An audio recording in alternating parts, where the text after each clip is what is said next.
Indeed, just as men are peering into the heavens in search of the answer, right on schedule these progenitors of the Anunnaki, the Nephilim, are being more and more obvious to the inhabitants of the earth. Like clockwork, they manifest and are soon going to make themselves visibly seen by the whole of the earth in accordance with end-time prophecy as recorded in the scriptures. By and large, the world will view these visitors from the heavens as physical beings from another world, in spite of evidence that it is not the case, and that, as the Bible teaches, their real origins are not physical but spiritual.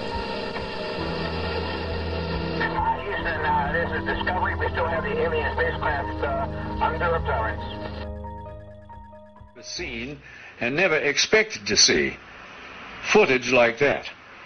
And least of all did I expect to see it on film or tape that had been exposed by the government. You see over and over again is you see UFOs materialize into the ultraviolet while you watch.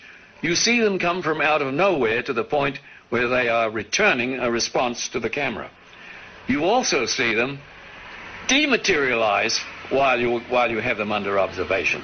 There's two of the central things that have gone on with UFOs since day one: materialization and dematerialization. The materialization and dematerialization of these supposed spacecraft are more akin to ghosts than they are beings that are physical. I don't see nothing down there. Can't be the motorcycles, honey. There's another sparkle. You see what I'm saying? What is that? Tree. No. You moved it. It's right there. See it? Uh-huh. Look.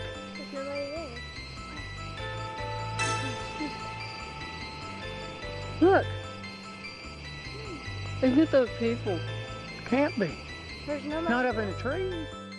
Dr. Alan Hynek believes that we may be dealing with beings from another dimension, as he explains.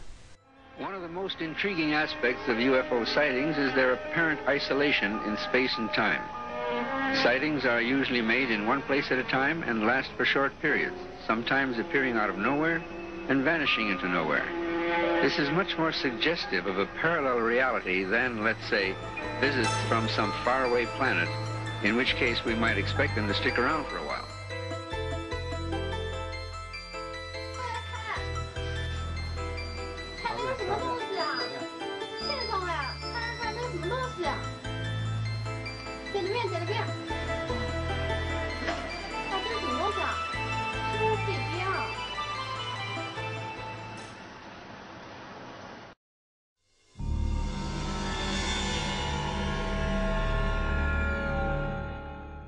Now we've come to the conclusion that abduction, of their involvement with human beings, that this is the center of the entire UFO phenomenon, and that actually when people have UFO sightings, it's very possible that what they're seeing is something on its way to or from an abduction of somebody. They're not just flying around up there, they are interested very profoundly in human beings. What?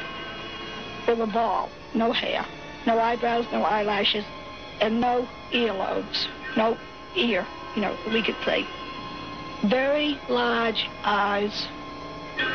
I've had, since I wrote Communion, over 55,000 letters from people around the world who've had this similar things that think they have happened to them, and we still get about 200 a week.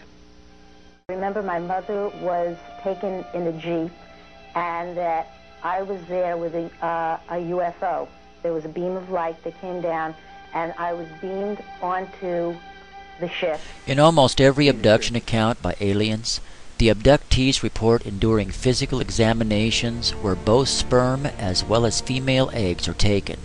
Apparently, these beings appear to be profoundly interested in human reproduction.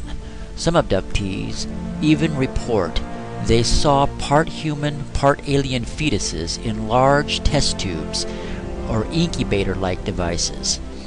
If these reports are genuine, or even a small portion of these reports are genuine, it would appear these beings are experimenting with hybridization between themselves and our race.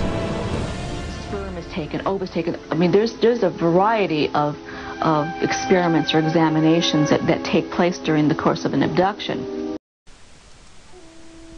The scriptures warn our generation, these mighty men and men of old will, just as in the day of Noah, re-infiltrate the human race. These demonic beings will convince those who are spiritually blinded to the truth that they were our creators. They will use the ancient Sumerian seals as the historical record, the same record, by the way, they themselves left here the last time they physically appeared on our planet. Despite the claims of evolution, there is little in the way of genuine evidence to support its claims. The missing link is still missing. However, when these evil spiritual beings emerge, the world will believe. It will all make sense to the fallen human mind. These beings that men believe came from Nibiru, Planet X, are the link between us and the large ape. Indeed, even though it is mere conjecture on the part of evolution, they will claim human chromosome 2 is remnant proof of past genetic manipulation, since it appears to be a fusion of two smaller large ape genes. Therefore, fallen unrepentant men will accept this coming lie and great worldwide deception. They will embrace these beings as our makers, believing them to be the missing link. After all, the account these evil beings left at Sumer state they combined their genetics with a creature already indigenous to the earth to form man. So it must be true. The problem of evolution is solved. They made us. And yet, these men will never stop to ask first, how did the indigenous creature they manipulated come into being to be here before they arrived?